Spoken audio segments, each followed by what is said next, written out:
at first, I was a casting director, so I did, we put a few ads in Backstage newspaper, I think it was, and we found Harvey Keitel. In 1965, he came to an audition, quote unquote, at NYU, which was actually just myself and a friend, and a couple of other people for some of my short films. But primarily, you at that time, just grab your friends and your parents and put them in, because they're going to have to do it for you. You know, it's your parents, and if they're around and if they're available to do it and it isn't so complicated, they've got to do it.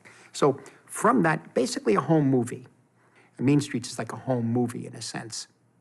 Not literally, but, well, at some cases, yes. But at some points it is. But primarily, a lot of the people in the frame, and even to the extent of Robert De Niro, who grew up in that area. So he knew many of the people making the film about, and shot in the hallways of where we grew up and people around us. It was kind of a community effort, so to speak. Since then, I was able to work on a couple of films, 2 or 3 films, a very, very key casting process with Sis Corman, who did Raging Bull, King of Comedy, and Last Temptation of Christ originally. But in the late 80s, began to work with the same casting director, Ellen Lewis. And Ellen kind of, well, of course, we discuss the project. She reads what I'm going after, and she usually knows exactly what I want.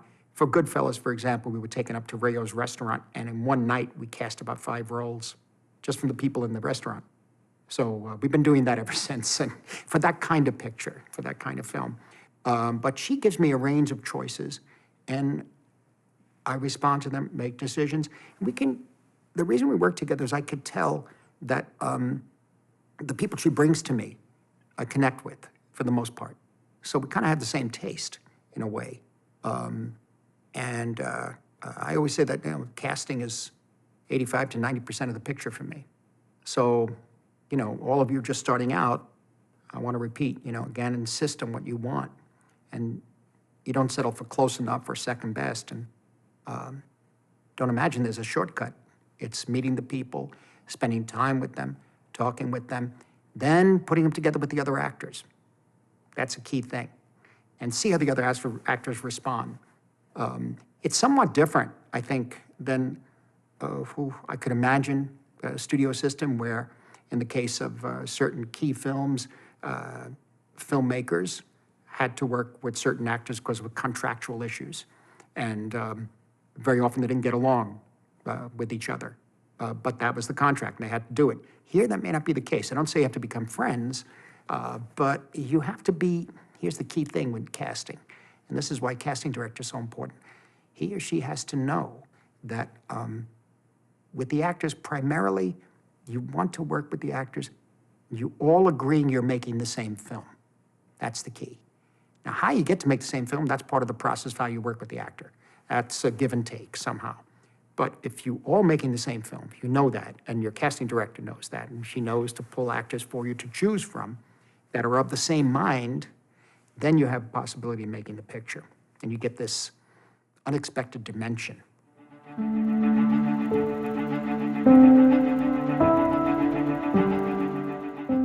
I found that I responded to actors pretty much through the films I saw.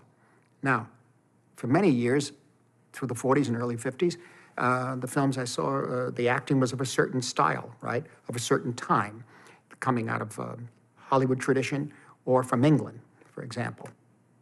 Wonderful, like Alec Guinness and Olivier and James Mason and so many others. In Hollywood, of course, you had the greats, Stewart and Cary Grant and Henry Fonda and so many others, and Maureen O'Hara and John Wayne and all of this sort of thing.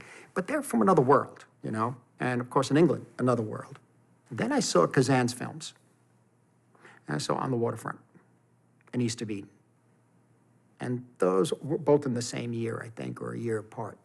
And those were a revelation in terms of behavior.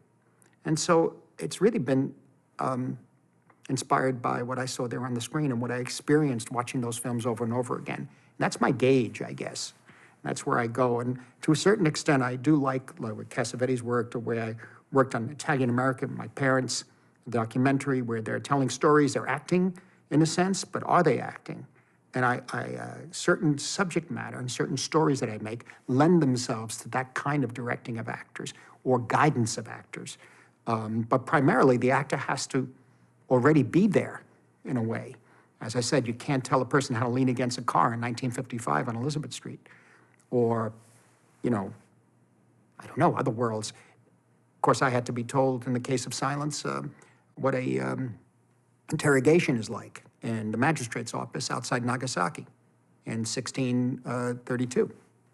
So again, I see a certain thing, work around that, work with the actors that way. But primarily it's a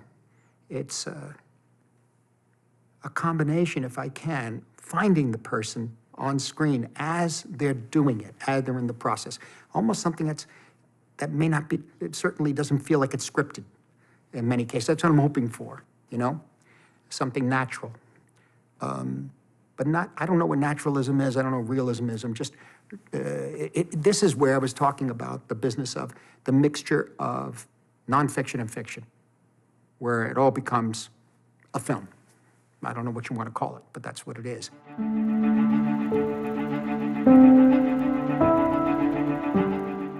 I do think, for me, coming out of a situation where I often worked with people who are around, mixed with actors, they have to come from that spot. They have to come from that part of the world. They have to come from that culture, I should say, particularly in certain films depicting certain periods or certain worlds, like Mean Streets or A Taxi Driver or Raging Bull, et cetera, King of Comedy. That was contemporaneous to me, you know, and I felt that mixing non-actors with the actors, partially, I must say again, going back to the beginnings of making films, we had no choice but to use non-actors. So it became something that was natural to me, and so we kind of relied on that. It also meant that by placing a non-actor in with the actors, as long as the actors, as I say, are making the same film as you, as long as they understand the environment that they're working within, they could maybe lose, if there is any artificiality, lose that by being around the non-actor, you see.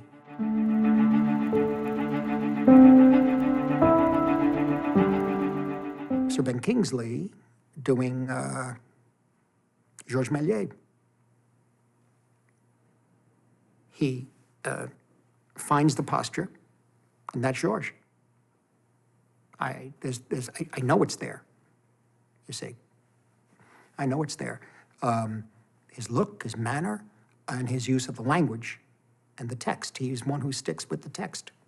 And that particular film, and even in Shutter Island with Ben, you're able to work with that text. I mean, he's there. His behavior as the doctor in Shutter Island is there. It was there, the way he moves and the look in his eye. And so that's another way of feeling, how should I say, that the person inhabits the role, you see. I had a confidence. In fact, I never even thought of him as Ben Kingsley when we were doing Hugo. It was always Georges. I remember the great-granddaughter, I think, was sitting on the set one day in Paris, and she came to say hello, and we got to meet, and Ben came out. It was in the Sorbonne, and Ben came out of the door, came out of the main auditorium into the lobby, and she suddenly teared up because it was her great-grandfather whom she never met. And this was spontaneous. It's not, oh, this is so-and-so and he's portraying. This is just happened to be at the moment. So there was some sense of authority, really the character. You know, it's something I admire greatly. I can't do it, nor can I think I can really excel in directing or creating that with certain actors or certain kinds of pictures. I don't think I can. But when I experience it on the set with people like Ben and Daniel Day and a number of others, it's something of a sense of awe, a sense of a beauty and power that something you respect and admire.